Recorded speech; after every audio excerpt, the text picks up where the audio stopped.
प्यारे बच्चों, हिंदी की इस ऑनलाइन कक्षा में मैं राजकुमार यादव आपका स्वागत करता हूं।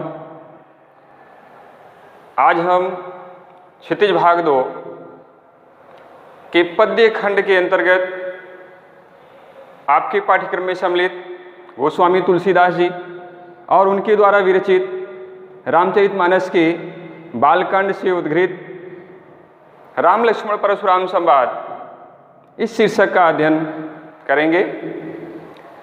अध्ययन के पूर्व गोस्वामी तुलसीदास जी के जीवन वृत्तांत से संबंधित उनकी जीवन वृत्त, उनकी रचनाएं, साहित्यिक योगदान, हिंदी साहित्य में स्थान, इन सभी बिंदुओं पर हमने अपने पिछले वीडियोज में चर्चा की।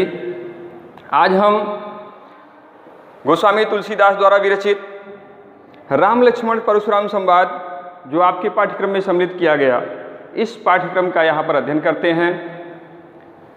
राम लक्ष्मण परशुराम संवाद, इसकी भूमिका के क्रम में हम ये देखते हैं कि जब राजा जनक जी ने सीता जी के स्वयंवर के क्रम में धनुष भंग जैसी एक कठिन प्रतिज्ञा का व्रत ले लिया, तो ऐसे धनुष भंग प्रतिज्ञा के समय पर महर्षि विश्वामित्र के साथ पधारे राम और लक्ष्मण दोनों भाई जब जनकपुर की सभा में उपस्थित होते हैं और राजा जनक जी के द्वारा इस प्रकार के वचन कहे जाने पर कि क्या ये पृथ्वी वीरों से खाली हो गई है, लक्ष्मण जी के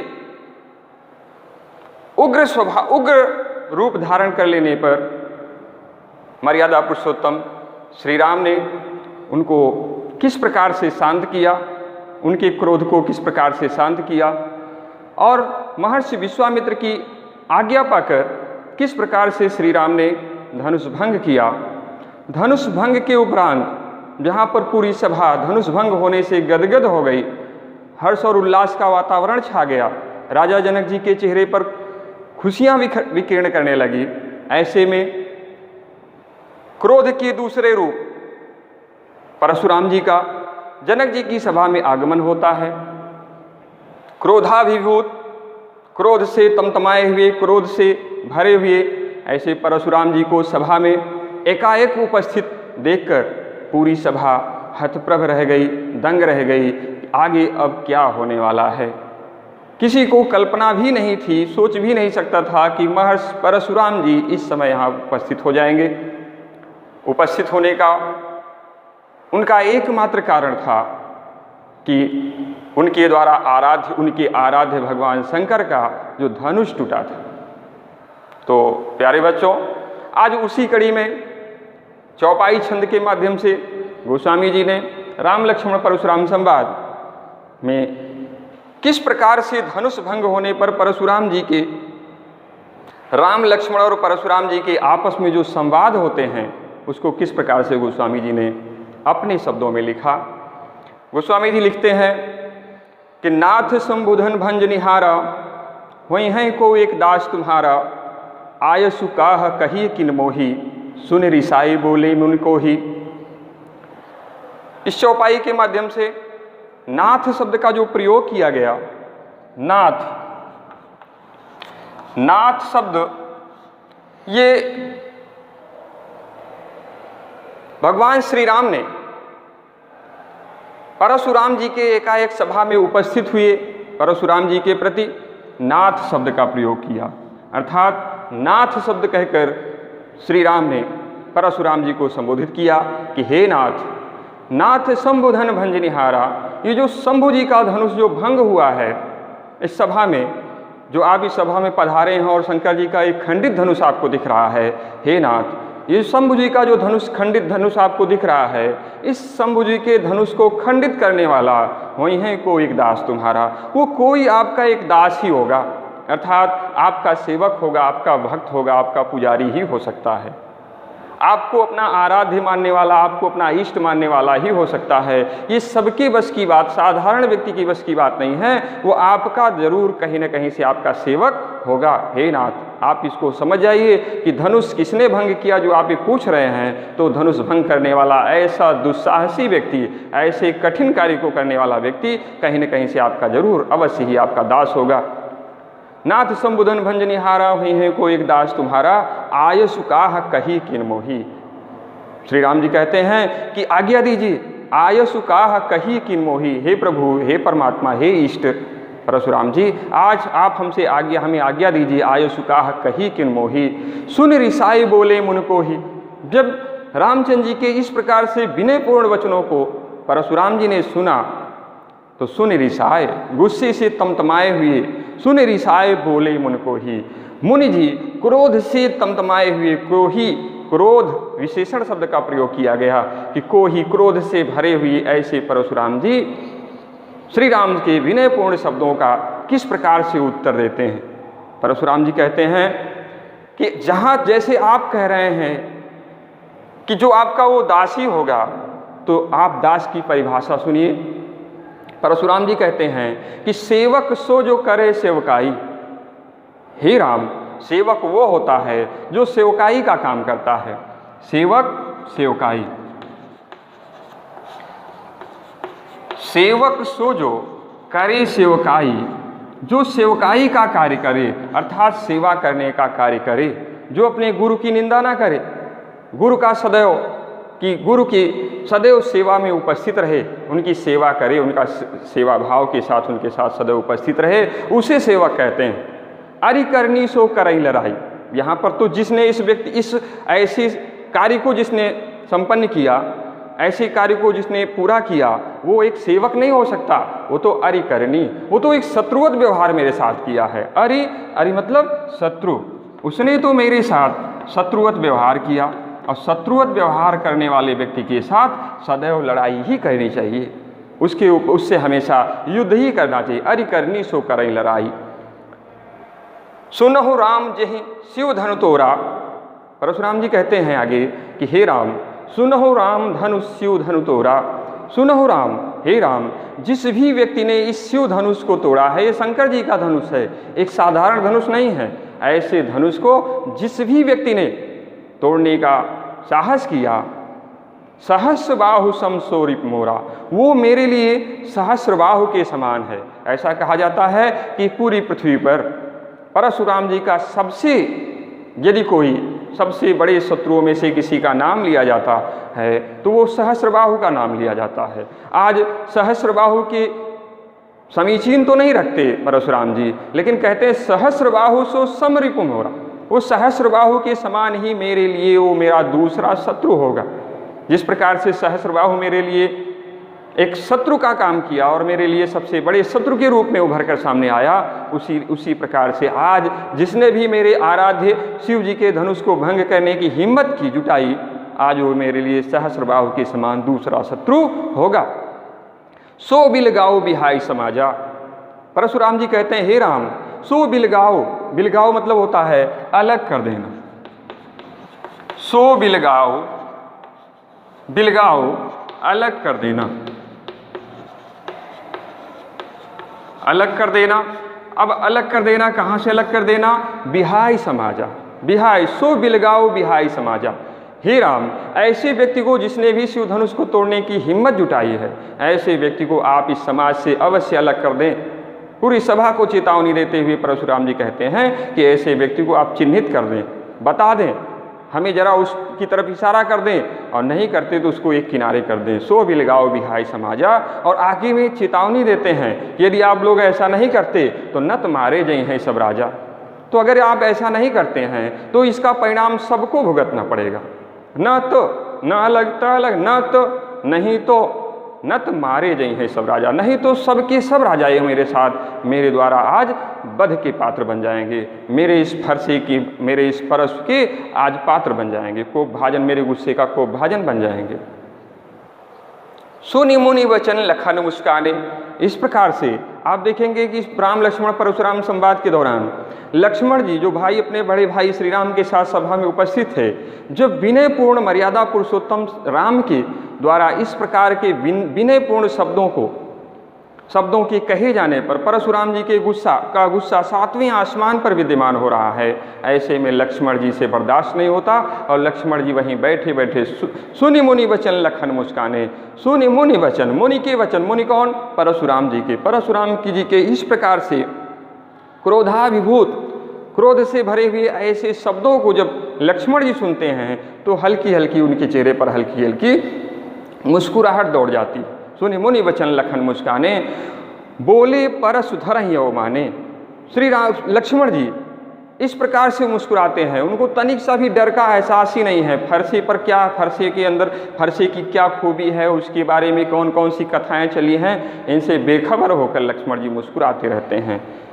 बहु धनु ही तोरी लरिकाई। लक्ष्मण जी कहते हैं कि हे परशुराम जी, हे मुनिश्रेष्ठ, हे भृगुकुल नंदन, आप कहते हैं कि शिव धनुष को तोड़ने से आपके अंदर इतना गुस्सा पनप रहा है, तो हम लोगों ने बचपने में बहु धनु ही तोरी लरिकाई, हम लोगों ने बचपने में बहुत सी धनुहियों को तोड़ा है।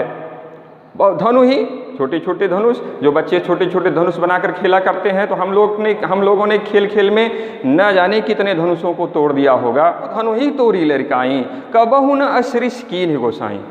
फिर भी कभी आप इस प्रकार का गुस्सा आपने कभी नहीं किया। मतलब इतना गुस्सा, जो आज आप इतना गुस्सा प्रकट कर रहे हैं, हे मुनिवर, हे मुनिश्रेष्ठ, आप इतना गुस्सा प्रकट कर रहे हैं, इसके पहले तो आपको हमने कभी इतने गुस्से से भरा हुआ नहीं देखा। आखिर क्या कारण है? आगे की पंक्ति में, यही धनु पर ममता के हेतु। हेतु, हेतु मतलब कारण। क्या कारण है? वजह बताइए। कौन सा ऐसा कारण आ पड़ा है कि यही धनु पर, यही इसी धनुष पर, इसी धनुष शंकर जी का यही धनुष, जिस धनुष के प्रति आप टूट जाने पर आप इतने आग बबूला हो रहे हैं, तो कह रहे हैं यही धनु पर ममता, आपका इतना प्रेम, इतना प्यार, आपका प्रेम इतना इस धनुष के प्रति क्यों उमड़ पड़ रहा है? आखिर क्यों, क्या कारण है? उसकी वजह बताइए। सुनि रिसाए बोले मुनि को ही। लक्ष्मण जी के इस प्रकार से व्यंग्य धन उक्ति है। यहाँ पर मुस्कुराहट जो लक्ष्मण जी की थी, वो कहीं न कहीं से परशुराम जी के क्रोध रूपी आग में घी का काम कर रही थी। उनके क्रोध को और शांत नहीं कर रही थी, बढ़ा रही थी। तो लक्ष्मण जी ने कहा कि यही धनु पर ममता के हेतु सुन रिसाए बोले मुनि को ही। सुन रिसाए कह भृगकुल केतु। भृगकुल केतु, मुनि भृग के कुल के जो केतु हैं, केतु मतलब होता है पताका, निशान, चिन्ह, प्रतीक। तो कहते हैं कि भृगकुल केतु अर्थात भृगुवंश के कुल के जो श्रेष्ठ हैं, प्रतीक चिन्ह हैं, जिनकी वजह से आज भृगुवंश इतना आगे चला, उसका नाम हुआ, ऐसे परशुराम जी पूरे गुस्से से तमतमाए हुए कुछ इस प्रकार से वचन बोलते हैं। आगे की पंक्तियों में आप देखेंगे कि गोस्वामी जी ने दोहा छंद का प्रयोग किया। दोहा छंद के माध्यम से गोस्वामी जी किस प्रकार से परशुराम जी के द्वारा बात कहलवाते हैं। परशुराम जी कहते हैं कि रे नृप बालक कालवश बोलत तो ही न संहार। रे शब्द जो आया है ये संबोधन के लिए। रे नृप बालक कालवश बोलत तो ही न संहार। हे बालक, अब कैसे बालक? नृप बालक। नृप बालक राजा का पुत्र, राजपुत्र। हे राजपुत्र, रे नृप बालक, आप राजपुत्र हो, राजा के पुत्र हो, काल की वशीभूत हो। यद्यपि आप राजा के बालक हो, फिर भी आपके ऊपर काल की काली छाया, मृत्यु की काली छाया आपके ऊपर पूरी तरह से मंडरा रही है। आपके मस्तिष्क पर मृत्यु की लकीरें दिख रही हैं। मुझे पूरी तरह से एहसास हो रहा है कि आप काल की गोद में जाने के लिए आतुर हो। रे नृप बालक कालवश, आप काल के वशीभूत हो गए हो। बोलत तो ही न संहार, इसीलिए तुम्हारे अंदर से जो वाणी निकल रही है वो वाणी भी एक साफ सुथरी और किस प्रकार से बड़े के साथ किस प्रकार से अपनी वाणी का प्रयोग करना चाहिए, तुम्हारे अंदर ये गुण भी दिखाई नहीं दे रहा है। रे नृप बालक कालवश बोलत तो ही न संहार। आपकी वाणी में वो मिठास नहीं है। अपने बड़ों से किस प्रकार से बात की जाती है, ये आपको अभी इस बात का आपको भी ज्ञान नहीं है, क्योंकि तुम्हारे ऊपर मृत्यु की काली छाया पूरी तरह से मंडरा रही है। धनु ही सम त्रिपुरार्धन। यहाँ पर परशुराम जी अचंभित स्वर में कहते हैं कि हे बालक, आप अभी छोटे बालक हो, राजा के बालक हो, मैं जानता हूँ, लेकिन काल के वशीभूत होकर आपके अंदर से जो वाणी निकल रही है, मुख से जो वाणी निकल रही है, पूरी तरह से काल के वशीभूत होकर निकल रही है। तो परशुराम जी कहते हैं कि धनु ही सम त्रिपुरार धनु। संसार में बहुत सी जो धनुहियाँ हैं, सांसारिक धनुहियाँ हैं, जो धनुष हैं, उनको आप त्रिपुरारी जी के धनुष के समान उसकी तुलना कर रहे हो। कहाँ पर त्रिपुरारी जी का धनुष और कहाँ पर संसार की छोटी धनुहियाँ, इन दोनों की कहाँ से समानता हो सकती है। विदित सकल संसार, जिसके बारे में विदित मतलब जानकारी है, सकल माने संपूर्ण, संसार माने पूरे संसार को, मतलब जिस धनुष के बारे में, जिस धनुष की प्रशंसा पूरे त्रिलोकी में गाई जाती है, ऐसे त्रिलोकी की में गाई जाने वाली धनुष की प्रशंसा जो कि त्रिपुरारी जी का धनुष है, उसको हे नृबालक, हे राजा के पुत्र, तुम उसको सांसारिक धनु ही के समान उसकी संज्ञा दे रहे हो, ये कहीं से भी उचित नहीं है। तो इस प्रकार से परशुराम जी ने जब शंकर जी के धनुष की प्रशंसा किया तो कहते हैं लक्ष्मण जी, लखन कहा हंसी हमरे जाना। लक्ष्मण जी भी प्रत्युत्तर देने में माहिर है। एक तरफ से उत्तर आता है तो दूसरे से प्रत्युत्तर आता है, उसी उत्तर का उत्तर आता है। तो लक्ष्मण जी कहते हैं लखन कहा हंसी हमरे जाना, सुनहु देव सब धनुष समान। लक्ष्मण जी कहते हैं कि हे देव, देव किसके लिए परिभाषित किया गया? परशुराम जी के लिए, क्योंकि वो आराध्य हैं, श्रेष्ठ हैं, मुनि श्रेष्ठ हैं। तो कहते हैं हे देव, लखन कहा हंसी हमरे जाना। लक्ष्मण जी कहते हैं हंसते हुए, मुस्कुराते हुए कि हमरे जाना, हमारे मुताबिक, जहाँ तक हमारी समझ चल रही है, लक्ष्मण जी कहते हैं लखन कहा हंसी हमरे जाना, जहाँ तक मेरी सोच चलती है, हमारी मुताबिक, सुनहु देव सब धनुष समाना। हे देव, हे मुनिश्रेष्ठ, हमारी नज़र में तो सब धनुष एक समान होते हैं, धनुष में असमानता नहीं होती। वो शंकर जी का धनुष है या सांसारिक धनुहिया हैं, इनमें हम जैसे लोगों के लिए तो कोई फर्क नहीं पड़ता। का क्षति लाभ जून धनु तोरे। लक्ष्मण जी कहते हैं कि आप कहते हैं आपकी ममता इस धनुष पर इतनी उमड़ पड़ रही है, तो लक्ष्मण जी कहते हैं कि का क्षति लाभ, क्षति नुकसान, लाभ फायदा, क्या लाभ हुआ और क्या इससे फायदा हुआ। जून धनु तोरे, कैसा धनुष? जूना धनुष, पुराना धनुष, जीर्ण शीर्ण धनुष, अनुपयोगी धनुष। जिस धनुष को, जो धनुष अनुपयोगी है, जीर्ण शीर्ण है, पुराना हो चुका है, ऐसे अनुपयोगी जीर्ण शीर्ण पुराने धनुष के टूट जाने से हे मुनिश्रेष्ठ, क्या लाभ और कौन सी हानि। अर्थात हानि और लाभ इसमें कुछ नहीं होने वाला है, क्योंकि ये धनुष तो जूना हो चुका था, पुराना हो चुका था। इसमें हमें तो लाभ और हानि कहीं से कुछ दिखाई नहीं दे रहा है।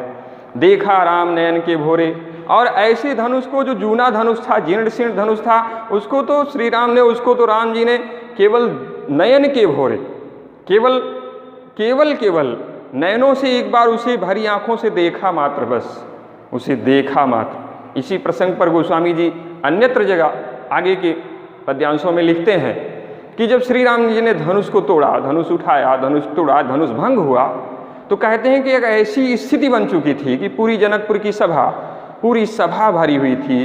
सब लोग एकटक नज़र से श्री राम और धनुष को देख रहे थे, लेकिन रामचंद्र जी ने धनुष पर को कब उठाया, कब डोरी चढ़ाई, कोई देख ही नहीं पाया। गोस्वामी जी लिखते हैं कि राम जी ने लेत चढ़ावत खैंचत गाढ़े, काहू न लखा लोग सब ठाढ़े। कहते हैं लेत चढ़ावत खैंचत गाढ़े, धनुष को उठाते हुए, लेत चढ़ावत, उस पर प्रतिंचा चढ़ाते, उस पर डोरी चढ़ाते हुए, खैंचत डोरी को खींचते हुए, गाढ़े माने मजबूती के साथ, अपने मजबूत बाहुबल के सहारे उस पर संधान करते हुए, काहू न लखा लोग सब ठाढ़े। कब उन्होंने उस धनुष को उठाया, प्रतिंचा चढ़ाई, डोरी कसी और उस पर निशाना संधान कर दिया, कोई देख ही नहीं पाया, लोग सब ठाढ़े। एक चित्रलेखा की भांति, जैसे आश्चर्यचकित दंग भाव से सब देखते रह गए और पूरा कार्य हो गया। तो यहाँ पर गोस्वामी जी लिखते हैं कि किस प्रकार से लक्ष्मण जी कहते हैं कि श्री राम जी ने उसको, लक्ष्मण जी कहते हैं कि राम जी ने उसे केवल अपने नयन भर देखा, पूरे नेत्रों से केवल मात्र देखा भर, और देखने मात्र से ही टूट गया। ऐसा जीर्ण शीर्ण धनुष था। छुअत टूट रघुपति न दोषु, इसमें मेरे भाई का कोई दोष नहीं है। लक्ष्मण जी कहते हैं हे परशुराम जी, छुअत टूट, ऐसे धनुष को मात्र छूने मात्र से ही, क्योंकि जीर्ण शीर्ण धनुष है, और ऐसे जीर्ण शीर्ण धनुष को छुअत टूट रघुपति ही न दोषु। रघुपति, रघुधनपति, रघुकुल के जो स्वामी हैं, पूरे रघुवंश के जो सर्वश्रेष्ठ ऐसे राजाओं में से जिनकी गिनती की जाती है, ऐसे रघुकुल नंदन अर्थात राम जी के द्वारा इस धनुष को मात्र छूने मात्र से ही धनुष टूट गया, इसमें रघुपति का कोई दोष नहीं है। मुनि बिनु काज करहि कतरोसु। इसलिए लक्ष्मण जी कहते हैं, हे मुनि, आप बिना वजह आपके क्रोध करने का कोई मुझे कारण नहीं दिखता। मुनि बिनु काज करहि कतरोसु, आप बिना कारण के रोष कर रहे हैं। रोष मतलब गुस्सा। आपके गुस्सा करने का कोई वाजिब कारण मुझे दिखता नहीं है, क्योंकि इसमें भगवान राम का कोई दोष नहीं है। बोले चितय परस की ओरा, रे सठ सुने सुभाव न मोरा। अब यहाँ पर लक्ष्मण जी के द्वारा इस प्रकार से परशुराम जी के प्रति व्यंग्योक्तियों के द्वारा, किस प्रकार से लक्ष्मण जी ने परशुराम जी को अपने व्यंग्योक्तियों के द्वारा जवाब दिया, तो परशुराम जी का क्रोध और भी 7वें आसमान पर पहुंचा। परशुराम जी कहते हैं कि बोले चितय परसु की ओर। परशु, इस पर आगे देखेंगे आप कि जहाँ पर परशुराम, एक शब्द है परशुराम और एक शब्द है राम। राम, ऐसा कहते हैं कि राम और परशुराम का जब मिलन होता है तो राम जी कहते हैं कि व्यक्ति का नाम यथा नाम तथा गुणे, जैसा नाम वैसा गुण होना चाहिए। लेकिन हे मुनिश्रेष्ठ, आपका नाम परशुराम रखा गया, लेकिन आप बार बार क्षत्रिय कुलद्रोही अपने आप को कहते हैं। तो आप बार बार इस केवल आप परशु का अर्थ समझे हैं। परशु मतलब इस फरसे का अर्थ आप समझें, जिस फरसे के ऊपर आप अभिमान करते हैं, अहंकार करते हैं, इस फरसे का अर्थ केवल आप समझ पाए हैं। आप अभी अपने जीवन में राम का अर्थ नहीं समझ पाए, और जिस दिन आप राम का अर्थ समझ जाएंगे, आप पूरी तरह से राममय हो जाएंगे। जब भगवान राम ने परशुराम को उनके नाम का अर्थ समझाया, तब मुनि को सच्चाई का दर्शन हुआ। तो यहाँ पर कहते हैं, परशुराम जी कहते हैं, बोले चितय परस की ओरा, अपने परसे के ऊपर अभिमान करते हुए, परस की ओरा चितय माने देखते हैं। जब उस लक्ष्मण जी के इस प्रकार की व्यंग्योक्तियों को जब परशुराम जी ने सुना, तो अपने फरसे की ओर इशारा करते हुए कहते हैं परशुराम जी कि रे सठ मूर्ख, हे सठ मतलब तू मूर्ख है, तेरे सामने मौत खड़ी है और तू मौत से भी टक्कर लेने की सोच रहा है, मौत से भी तुझे डर नहीं लग रही है। रे सठ सुने वो स्वभाव न मोरा, आप इस संसार में आए हो, मेरे स्वभाव को आपने अभी तक सुना नहीं है। मैं किस स्वभाव का व्यक्ति हूँ, मेरे स्वभाव से, मेरी प्रकृति से अभी आपका परिचय नहीं हुआ, ऐसा लग रहा है। आप अभी अगर मेरे स्वभाव से परिचित हो जाते तो शायद ही आप मेरे सामने इस प्रकार के वचनों को प्रयोग करते। तो मेरे स्वभाव को आप नहीं जानते। बालक बोली बधो नहीं तोई, केवल मुनि जड़ जाने मोही। परशुराम जी अपने स्वभाव के बारे में लक्ष्मण जी को बताते हैं कि बालक बोली बधो नहीं तोई, जो मेरे सामने तू अभी तक खड़ा रह गया, मेरे सामने अभी आपका अस्तित्व जो बना रह गया, मेरे सामने जो अभी आप खड़े होकर वार्तालाप कर रहे हो, और इतने व्यंग्योक्तियों के माध्यम से, तो ये जो अभी तक आपका वजूद है, जो आप अभी तक खड़े हैं, ये केवल एक कारण इसके पीछे है कि बालक बोल बधो नहीं तोही। मैं आपको बालक मानता हूँ, और बालक का वध करना हमारे शास्त्रों में नहीं लिखा गया, मतलब हमारे यहाँ वर्जित बताया गया। तो आप बालक हो, बालक मानकर मैं आपको छोड़ देता हूँ, अन्यथा अब तक तो आपका संहार मैं कर ही दिया होता। बालक बोल बधो नहीं तोई, केवल मुनि जड़ जाने मोही। हे जड़ मूर्ख, तू केवल मुझे मुनि ही समझ रहा है। परशुराम जी अपने स्वभाव के बारे में इस पूरी सभा में सबके समक्ष अपने पूरे स्वभाव को ही बता देने का प्रयास कर रहे हैं। कहते हैं कि हे लक्ष्मण, हे बालक, आप मुझे केवल मुनि ही समझते हो, जो मैं इस जटाजूटधारी, मुझे मुनि का रूप समझते हो, ये तुम मूर्ख हो। केवल मुनि जड़ जाने मोही, केवल आप मुझे मुनि ही समझ रहे हो। अगर मुझे आप मुनि समझ रहे हो तो ये आपका एक भ्रम है, आप भ्रम में हो, ये आपकी गलत सोच है। बाल ब्रह्मचारी यति को ही। अब परशुराम जी अपने स्वभाव के बारे में बताते हैं कि यदि आप अपने मन में मेरे प्रति मुनि की एक छवि कल्पित किए हो, तो उस मुनि की छवि को हटाकर मेरे दूसरे स्वभाव के बारे में भी परिचित हो जाइए। अपना दूसरा स्वभाव क्या बताते हैं कि मैं बाल ब्रह्मचारी। पहली खूबी परशुराम जी की यहाँ निकलती है कि मैं बाल ब्रह्मचारी हूँ, अति कोही हूँ। क्रोध तो सबके अंदर होता है, लेकिन कम ज़्यादा। यहाँ पर परशुराम जी कहते हैं अति कोही, क्रोध का मैं दूसरा पर्याय हूँ। अगर क्रोधी कहीं ढूंढे जाएं तो क्रोधियों में सर्वश्रेष्ठ क्रोधी के रूप में मेरा नाम, मतलब अति कोही, क्रोधाभिभूत हूँ मैं, विश्व विदित क्षत्रिय कुलद्रोही।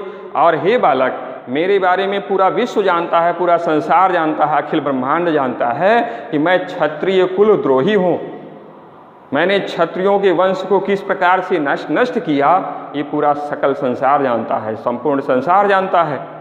भुजबल भूमि भूप बिनु कीन्ही, कहते हैं परशुराम जी कि अपने इन्हीं भुज बल, इन्हीं भुजाओं के बल से भूमि, इस पूरी पृथ्वी को, भूप बिनु कीन्ही, भूप मतलब राजा, अगर राजा नहीं रहेगा तो पृथ्वी का संरक्षक कौन होगा।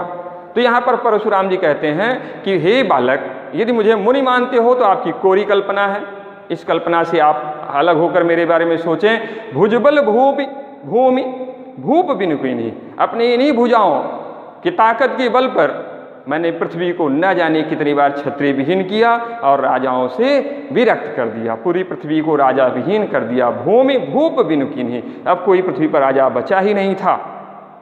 विपुल बार, और एक बार नहीं कई बार, बार बार, विपुल कई बार, अथाह अधिक की संख्या के अर्थ में है। विपुल बार, कई बार मैंने इस पूरी पृथ्वी को जब राजाओं से विहीन कर दिया तो मही देवहन, मही मतलब होता है पृथ्वी, मही देव, तो मही का अर्थ होता है पृथ्वी और देव का अर्थ होता है देवता। तो पृथ्वी के देवता अर्थात ब्राह्मण, कितनी बार मैंने इस पूरी पृथ्वी को, विपुल बार मही देवहन दीनी, मैंने इसे कितनी बार ब्राह्मणों के हाथ में इस पृथ्वी को सौंप दिया। सहस्र बाहु भुज छेद निहारा, सहस्र बाहु, एक बाहु नहीं, सहस्रों भुजाओं वाले ऐसे सहस्र बाहु रूपी, जिसके पास सहस्र बाहु थे, हजारों भुजाओं वाले ऐसी व्यक्ति का भी मैंने संहार कर दिया, मिटा दिया। परशु बिलोक महीप कुमारा, महीप कुमारा, महीप किसका पर्यायवाची, राजा का। हे राजा के कुमार, मेरे इस फरसे को आप जरा देखो। इसका मतलब होता है परशुराम जी अपने उस फरसे की ताकत के बल पर, फरसे के ही भरोसे पूरी पृथ्वी को क्षत्रिय विहीन करके, राजाओं से विहीन करके पूरी पृथ्वी को कई बार ब्राह्मणों के हाथ में दे दिया। तो यहाँ पर परशुराम जी अपने स्वभाव के बारे में लक्ष्मण जी को बताते हैं अगले दोहे के माध्यम से।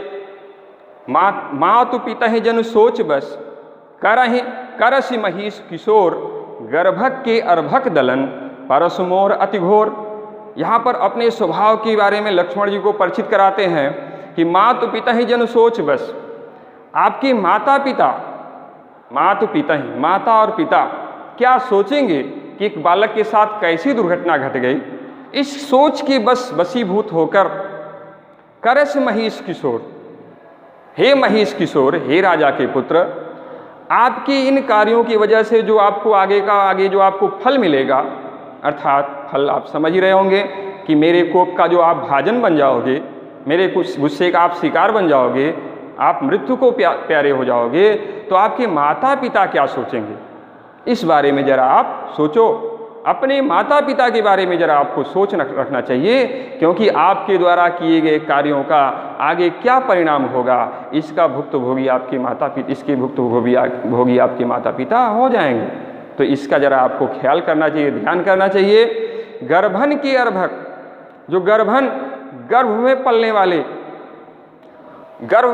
वाले जो अर्भक दलन, कहते हैं गोस्वामी जी कि परशुराम जी कहते हैं मातु पिता ही जन सोच बस, करसि महिष किशोर, हे राजा के पुत्र, माता पिता के प्रति, आप अपने माता पिता के प्रति सोच रखना चाहिए आपको कि आपके किए गए कार्यों का परिणाम आपके माता पिता को भुगतने को मिलेगा।